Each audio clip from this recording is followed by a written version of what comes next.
In this video, I'm going to tell you exactly how to manage your money like the 1%. And if you think you can't do it, you are wrong. Why? Because the grand majority of the 1% got there by doing these exact same things when they were poor, and that's what made them rich. Hi, my name is Adrian, and this is my channel, Always Talk Money. I like to talk money as it relates to everyday life, personal finance, investing, business, self-improvement. But with that being said, let's not waste any more time.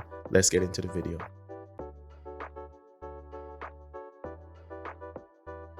The first way the 1% manage their money is to live below their means. You might think this is basic advice, but think about this for a second. You see a rich person, they might have a mega yacht, they might have a mega mansion, and you might think that's not being frugal. But technically, if a person has a net worth of 50 million, 100 million, and they have a $1 million house, that's only 1% of their net worth. By contrast, they are living below their means. They're living off of 1% of their means. When you are in the position right now where you are, you might be making 50K, 60K, maybe even 100K. You have to get as close to 0% as possible of living below your means. Now, of course, you're not going to be able to live off of 0% of a 100K salary. That's not feasible. But can you get to 50%? Can you live off of 50K and have a 100K salary? Because the difference is where you start to build wealth. The difference is where you have extra money to invest in assets. That's where the difference lies. That's how you change your life and become part of the 1%.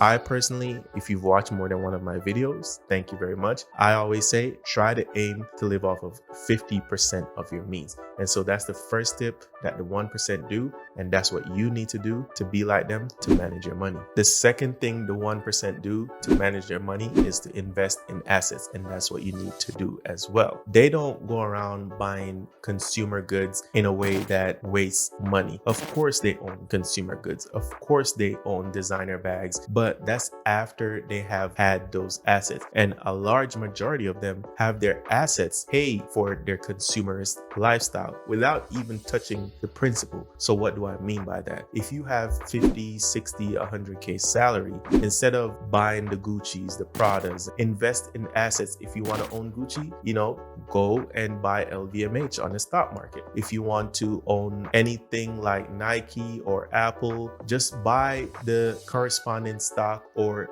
exchange traded funds, that's the ETF, and then you can say you own those companies. But do not buy them when you don't own those companies, because these things are not assets when you buy them as a consumer. They don't make you any more money. But when you buy the stock, when you buy the ETF, they make you more money. And that's what the 1% do. For example, let's say you buy Tesla stock and it goes really, really well for you. Then you can take the money, the profits that you made, and then go buy a Tesla. And then you have the added benefit of that Tesla paying you back because you own a part of the company. And it's a never-ending cycle of you just basically paying yourself. So the 1% invest in assets, and that's something you need to be doing as well. Guys, if you're liking this video so far, if it's giving you value, please consider subscribing and give a like for the YouTube algorithm. New videos every Monday and Thursday, but let's get into the video. If you want to manage your money like the 1%, the 1% have this thing that they do. They have a money rule. Now, what's a money rule? Have you ever heard of the 50-30-20 rule? Or have you ever heard of the 75-15-10 rule? Those are two well-known money rules that the 1% employ. Now, before I explain what these individual money rules are, let me tell you why you want to employ a money rule. Let's say day to day you're spending money. If you have a money rule in place, it's a hard and fast rule. Then you know exactly where your boundaries are with spending. You don't have to waffle, oh, should I make this purchase? Should I not make this purchase? Should I make this investment? Should I not make this investment? Because once you have the money rule in place, you cannot break that rule because you are a disciplined person and you want to manage your money like the 1%. Now, I'm going to explain the 50-30-20 rule, then the 75-15-10 rule. With the 50-30-20 rule, it's based on percentages, and the 50 in the 50-30-20 rule is 50% that should go allotted to your needs. And then the 30% in the 50-30 rule is saying that the 30% should be allotted to your wants, and then the 20% should be allotted to your savings. So 50-30-20 adds up to 100%. When you have a money rule, let's say you have $100, you put $50 in your needs, $30 in your wants, and you put $20 in savings. So if you're trying to make a purchasing decision and it's more than 50% of your needs, then well, you can't do that. The rich and the wealthy employ a rule like that. The 75, 15, and 10 rule goes like this: 75% goes towards expenses, 15% goes towards investing, and 10% goes towards savings. And that all adds up to 100% as well.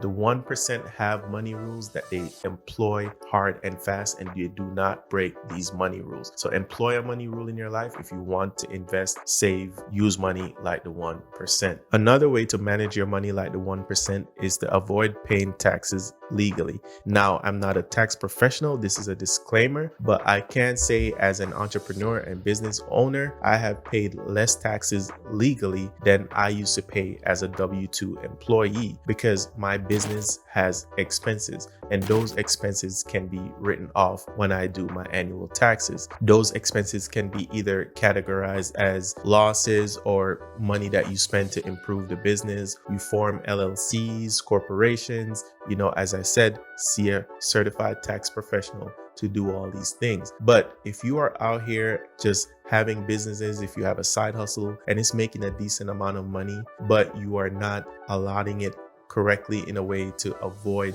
tax liability, to avoid paying too much taxes, then you are doing it wrong. The rich people, the 1%, and I know a lot of people you might see in the news, the rich need to pay their fair share and all of these things. But guess what? They did not make up the United States tax code, and it's incredibly beneficial to use a tax code to your benefit. And furthermore, a lot of times these tax benefits and tax breaks that they take to avoid paying taxes legally is to improve businesses. And when they improve businesses, they can hire more people. When they can hire more people, it expands the economy. When the economy expands, then more people can spend money and more people can thrive. That's why America's economy is the greatest in the world. So if you want to handle your money like the 1%, find a way to not pay taxes legally. Another way to handle your money like 1% is to buy time. The 1% don't waffle about time the way regular people do. They don't worry about, am I going to have enough time to clean the house or cook or go to the gym. What they do is they buy time. How they do that? They spend money and buy other people's time, right? I, for one, for years have hired a house cleaner so I don't have to clean my house anymore. Now, that's not to say I can't do it, and that's not to say I like doing it. I don't. But I made the calculated decision by spending this small amount of money to have a house cleaner that frees up hours of my time so I can go out and make more money. And that's how the 1% think. They don't do tasks, especially in their personal life, that pays them less than what they earn in their professional life. They see their time so valuable that they do not do tasks that are quote unquote beneath them. Now, that might be offensive to some people, but this is how the 1% think. The final way I'm going to give you to manage your money like 1% is to take calculated risks, especially on yourself. Scared money don't make no money. If you know where that quote comes from, let me know in the comments down below. But you have to be able to take calculated risks. For instance, I'm going to use myself as an example. Right now with this YouTube channel, right? I am taking a calculated risk. I am investing money in an editor. Shout out to Miko. He's doing a great job, as well as other resources that I'm pouring into this YouTube channel, into my website, into just my other businesses and ventures. And a lot of times I have not seen a return, but I'm taking a calculated risk that in 2 or 3 years time, it's all going to pay off big. And that's what the 1% do. When Jeff Bezos was starting Amazon, calculated risk. When Elon was starting Tesla, that's a calculated risk. He was this close to going bankrupt, and you would have never known the Tesla that you know today. To manage money like the 1% and to think like the 1%, you have to take calculated risks. You have to trust your own gut, trust your own instincts, and know where and where not to take these risks. I have taken a lot of risks, and all of them have not paid off, but a grand majority of them do, and they have gotten me to where I am today.